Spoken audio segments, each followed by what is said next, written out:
السلام علیکم ورحمۃ اللہ وبرکاتہ۔ دوستو، گزشتہ ویڈیو کے اندر ہم نے زکوٰۃ کا حساب کرنے کا طریقہ بتلایا کہ زکوٰۃ کا حساب ہم کیسے کریں گے آسانی اور سمپل وے میں، یعنی آسان طریقہ میں، جس کے اندر ہم نے بتلایا کہ اس میں دو قسم کا مال ہمارے پاس ہوگا، جس میں سے ایک وہ ہوگا جو تمام مالیت، یعنی ہمارے پاس جتنے اماؤنٹ ہے، چاہے وہ سونا چاندی کے شکل میں ہو یا مال تجارت کی شکل میں ہو یا کیش اماؤنٹ کے شکل میں ہو، ان تمام چیزوں کی موجودہ مالیت کا حساب لگایا جائے گا۔ اور اس کے بعد دوسری چیز ہم نے بتلائی تھی کہ اس کے اندر سے کچھ ایسی چیزیں ہیں جو ہم پر فرض ہوتی ہے، ہمارے ذمے ہوتی ہے، یعنی دوسروں کا قرض، ملازمین کے جو قرض ہیں، یا اسی طریقے سے ہم نے کسی سے قرضہ لیا ہے، یا اسی طریقے سے بجلی بل ہے، روم بھاڑا ہے، مکان وغیرہ کا جو کرایہ ہے، ٹیکس وغیرہ، ان تمام چیزوں کو جو اس کے اندر سے گھٹا دینے کی ضرورت ہے، مائنس کرنے کی ضرورت ہے۔ اور اس کے بعد جو آنسر آئے گا، جو جواب آئے گا، اس کو جو ہے 40 پر تقسیم کر کے جو ہوگا وہی ہماری زکوٰۃ یعنی واجب الادا ہوگی۔ لیکن اب اس ویڈیو کے اندر ہی اس مسئلے کو ہم واضح کریں گے کہ زکوٰۃ کی ادائیگی کی شرائط کیا ہے، یعنی زکوٰۃ جو ہم دیں گے تو ان کے شرائط کیا ہیں، کیا کیا چیز ہمارے اندر ہونی چاہیے۔ مثلا نیت کرنا ہے تو اس نیت کے کرنے کا طریقہ کیا ہے، یا کسی کو اگر ہم مالک بنائیں گے تو مالک بنانے کا طریقہ کار کیا ہوگا۔ تو یہ مختصر سی کلپ ہوگی، لیکن اس کے اندر زکوٰۃ کی ادائیگی کی جو شرائط ہے وہ ہم آپ کے سامنے واضح طور پر رکھنے کی کوشش کریں گے۔ سب سے پہلے زکوٰۃ کی ادائیگی کی شرائط کے اندر جو ہے، اور اس کے صحیح ہونے کی دو شرطیں ہیں، دو شرائط ہیں۔ نمبر ایک، نیت کرنا، یعنی جب ہم زکوٰۃ کی ادائیگی کریں گے تو اس وقت نیت ہونا ضروری ہے۔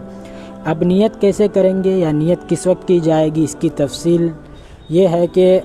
اس کی بھی 2-3 تفصیل ہے، جس کو ہم آپ کے سامنے بتلانے کی کوشش کرتے ہیں کہ نمبر ایک، اپنے کل مال میں سے زکوٰۃ کی رقم الگ جس وقت ہم کریں گے اس وقت یہ نیت کر لی جائے کہ یہ رقم زکوٰۃ کی ہے، میں یہ کسی مستحق آدمی کو جو ہے زکوٰۃ دوں گا۔ جب مستحق شخص کو رقم دی جائے تو دوبارہ نیت کرنا ضروری نہیں ہے، یعنی جب ہم زکوٰۃ، یہاں پر یہ بات معلوم ہوئی کہ جب ہم زکوٰۃ کا جو رقم الگ کریں گے اس وقت اگر نیت کر لیتے ہیں کہ یہ زکوٰۃ کی رقم ہے اور اس کو جو ہے مستحق آدمی کو دوں گا، تو اب جس وقت ہم دیں گے مستحق کو اس وقت جو ہے نیت کرنے کی کوئی ضرورت پیش نہیں آئے گی۔ اسی طریقے سے نمبر 2، مستحق آدمی کو جو ہے رقم دیتے وقت زکوٰۃ ادا کرنے کی نیت کر لی جائے۔ اگر ہم نے زکوٰۃ کے رقم کو الگ کرتے وقت یہ نیت نہیں کی ہے تو جس وقت ہم کسی مستحق آدمی کو دیں گے جو اس کے لائق ہے، اس کو اگر ہم دیں گے تو اس وقت یہ نیت کر لی جائے۔ تو یہ دو باتیں۔ اسی طریقے سے اگر ہم خود سے کسی مستحق آدمی کو زکوٰۃ نہیں دیتے ہیں تو اس کی صورت یہ ہوگی کہ جب ہم کسی کے ذریعے سے زکوٰۃ کی رقم جو ہے مستحق آدمی کو دینا چاہیں تو جس کو ہم دے رہے ہیں، جس وقت اس کو جو ہے اپنے وکیل یا نمائندہ کو جس کے ذریعے سے ہم مستحق آدمی تک پہنچوانا چاہتے ہیں،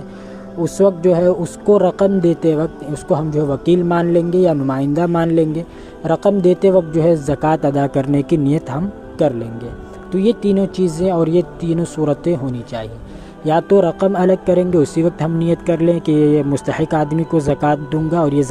زکوٰۃ کی رقم ہے، یا اگر اس وقت نہ کر پائے تو جس وقت ہم مستحق آدمی کو زکوٰۃ دیں اس وقت جو ہے اس کی نیت کر لی جائے، یا اگر یہ بھی نہ ہو کہ نہ ہم خود سے دیں گے یا جو مستحق ہے اس کو ہم دینے کے وقت نیت کریں، یعنی تیسری صورت یہ ہے کہ خود سے نہیں دے رہے ہیں بلکہ کسی کے ذریعے سے ہم زکوٰۃ کی رقم دے رہے ہیں، تو جس کو ہم دے رہے ہیں اس وقت جو ہے اس کو اپنا وکیل اور نمائندہ بنائیں گے اور اس وقت یہ نیت کر لیں گے۔ اگر یہ جو تینوں چیزیں جو ہم نے آپ کے سامنے بتلائی کہ رقم الگ کرتے وقت نیت کرنا، یا مستحق کو دیتے وقت نیت کرنا، یا جس کو ہم نے وکیل یا نمائندہ بنایا ہے اس کو اگر دیتے وقت ہم نے نیت نہیں کی، تو اب یہ دیکھا جائے گا کہ جب تک وہ زکوٰۃ کی رقم مستحق آدمی کے پاس موجود ہے، یعنی جس کو دینے کی نیت کی تھی یا جو زکوٰۃ کا مستحق تھا، اس کے پاس اگر موجود ہے اور اس کے استعمال کرنے سے پہلے جو ہے ہم نیت کر لیے تو ٹھیک ہے، یعنی جس کو ہم نے زکوٰۃ دی ہے اور وہ ابھی اس مال کا استعمال نہیں کیا ہے تو یہ تو ٹھیک ہے کہ اس کے استعمال کرنے سے پہلے بھی اگر ہم نیت کر لیتے ہیں تو ٹھیک ہے، لیکن اگر اس نے خرچ کر دیا یا بغیر نیت کے رقم دی ہو اور مستحق وہ رقم اگر خرچ کر دے تو بعد میں نیت کرنا معتبر نہیں ہوگا، اس کا کوئی ویلیو نہیں ہے، وہ ویلیویبل چیز نہیں ہوگی، اس کا جو ہے شریعت کے اندر کوئی اعتبار نہیں ہوگا اور زکوٰۃ بھی ادا نہیں ہوگی، دوبارہ زکوٰۃ دی جائے گی۔ تو اس بات کو جو ہے اچھے سے سمجھنے کی ضرورت ہے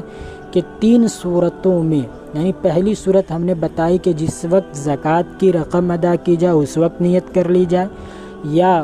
جب ہم مستحق کو دینے جائیں تو اس وقت نیت کر لی جائے کہ یہ جو ہے زکوٰۃ کی رقم ہے، مستحق کو دے رہا ہوں، یا کسی کو اپنا وکیل یا نمائندہ بنائے اس وقت یہ نیت کر لے۔ لیکن اگر ان تینوں صورتوں میں کسی وقت بھی ہم نے نیت نہیں کی اور یہ زکوٰۃ کی رقم جو ہے مستحق آدمی تک پہنچ گئی لیکن اس آدمی نے ابھی تک اس کا استعمال نہیں کیا، اس کو خرچ نہیں کیا ہے،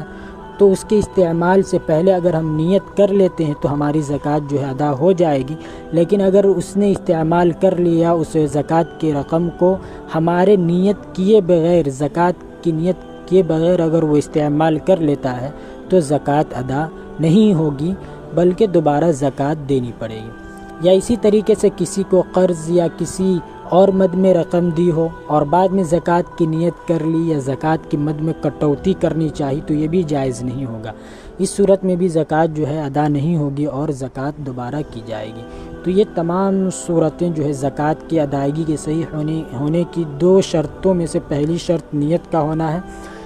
جس کی تفصیل یہ تھی کہ اگر ہم کسی کو قرض دیں یا کسی اور مد میں اگر رقم دی ہو اور بعد میں اس یعنی رقم دیتے وقت ہم نے نیت نہیں کیا اور بعد میں اگر ہم نیت کر لیں کہ یہ جو ہم نے رقم دی ہے اس کو زکوٰۃ میں کاٹ لیا جائے تو یہ بھی جائز نہیں ہے، اس صورت میں بھی جو ہے زکوٰۃ ادا نہیں ہوگی۔ دوسری شرط یہ ہے کہ تملیک یعنی مالک بنا دینا، کہ زکوٰۃ کی رقم کا مستحق جو شخص ہے اس کو ایسے طور پر مالک بنایا جائے کہ وہ اس پر مکمل جو ہے قبضہ بھی کر لے، جس کو ہم دے رہے ہیں زکوٰۃ کی رقم جس کو ہم دے رہے ہیں اس کو اس طریقے سے مالک بنایا جائے کہ اور پورا جو ہے کنٹرول اس کے اندر ہونی چاہیے، انڈر کنٹرول ہونی چاہیے۔ اب وہ اس طریقے سے اس کو ہم مالک بنا دیں کہ اب وہ اپنی مرضی سے اس پیسے کو چاہے جہاں استعمال کرے، جسے دے، اس سے آپ کو کوئی غرض نہیں ہونی چاہیے۔ تو یہ 2 شرطیں ہیں کہ پہلی شرط یہ ہے نیت کرنا اور دوسری شرط ہے تملیک، یعنی جس کو ہم زکوٰۃ دے رہے ہیں اس کو جو ہے ہم مالک بنا دیں۔ پھر سے مختصراً میں آپ کے سامنے بات رکھ دوں کہ 2 شرط ہیں جس میں سے ایک نیت کرنا ہے، نیت اس وقت کی جائے جس وقت ہم زکوٰۃ کی رقم الگ کریں یا اس وقت جب ہم مستحق کو دیں، تیسرا یہ کہ جس کو ہم وکیل بنائیں اس وقت۔ اگر ان تینوں صورتوں میں اگر ہم نیت نہیں کرتے ہیں تو اگر مستحق تک یہ مال پہنچ جاتا ہے اور اگر اس نے استعمال نہیں کیا، اگر ہم نیت کر لیں گے تو زکوٰۃ ادا ہو جائے گی۔ لیکن ہم نے ان تینوں صورتوں میں جو ہے نیت نہیں کی اور مستحق تک مال پہنچ بھی گیا اور مستحق نے ہماری نیت کرنے سے پہلے، زکوٰۃ کی نیت کرنے سے پہلے اس نے اس کو استعمال کر دیا تو زکوٰۃ ادا نہیں ہوگی۔ یا اسی طریقے سے ہم نے کسی کو قرض دیا ہے یا کوئی اور مد میں جو ہے ہم نے رقم دی ہے، اب ہم بعد میں یہ سوچ رہے ہیں کہ چلو اس سے یہ قرض نہیں لیں گے، سمجھو کہ یہ زکوٰۃ ہی ہو گئی یا زکوٰۃ کے اندر کٹوتی ہو گئی، تو اس سے بھی زکوٰۃ ادا نہیں ہوگی بلکہ دوبارہ زکوٰۃ دینی پڑے گی۔ دوسری شرط وہی کہ جس کو ہم زکوٰۃ دیں گے اس کو جو مالک بنا دینا ہے، اور اس طریقے سے مالک بنانا ہے کہ اب اس پیسے سے، اس زکوٰۃ کی رقم سے ہمارا کوئی تعلق نہیں ہے، جس کو ہم نے دیا ہے وہ جہاں چاہے، جسے چاہے دے یا جہاں چاہے خرچ کرے۔ تو یہ دونوں شرطیں ہیں زکوٰۃ کی ادائیگی کی۔ امید ہے کہ بات آپ کو سمجھ آ گئی ہوگی۔ پھر ملتے نئے مسئلے کے ساتھ، تب تک کے لیے آپ اپنا خوب خیال رکھیے۔ اللہ